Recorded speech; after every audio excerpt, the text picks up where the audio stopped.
Surah 74, Al-Muddaththir, the Cloaked One. In the name of Allah, the most merciful, the most compassionate.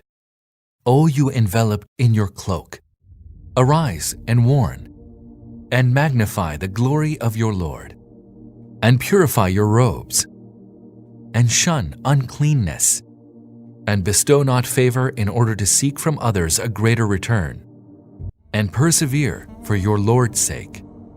When the trumpet shall be sounded, that will surely be a hard day, not an easy day for the unbelievers.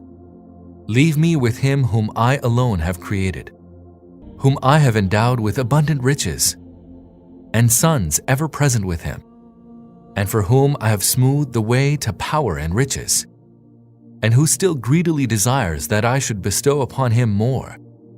By no means he is stubbornly opposed to our signs.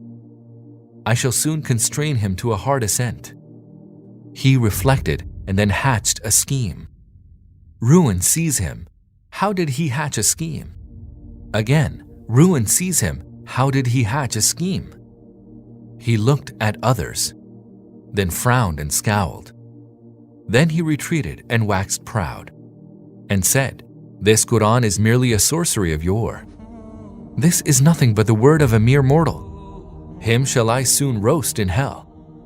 And what do you know what hell is? It spares nothing. It leaves nothing intact. It scorches even the skin. Over it are 19 keepers.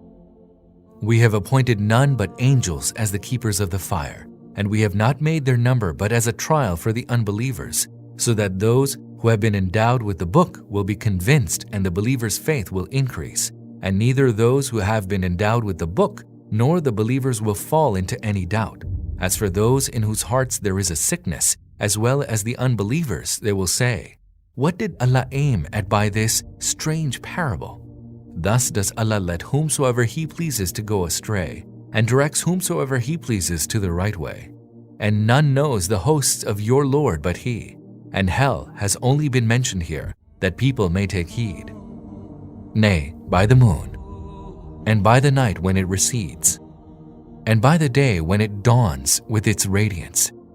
Surely, hell is one of the greatest signs, a warning to humankind, a warning to every one of you, whether he would like to come forward or lag behind.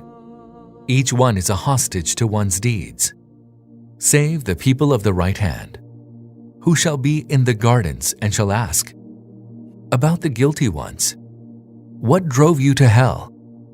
They will answer, we were not among those who observed prayer, and we did not feed the poor, and we indulged in vain talk with those who indulged in vain talk, and we gave the lie to the day of judgment, until the inevitable event overtook us.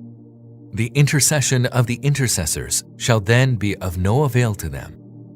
What is the matter with people that they are turning away from this exhortation, as though they were frightened wild asses, fleeing from a lion? No, indeed, each one of them desires that open letters be sent to each of them. No, indeed, the truth is that they have no fear of the hereafter. Nay, this is an exhortation, so whoever wills may benefit from it. But they will not benefit from it unless Allah Himself so wills. He is worthy to be feared, and He is worthy to forgive those that fear Him.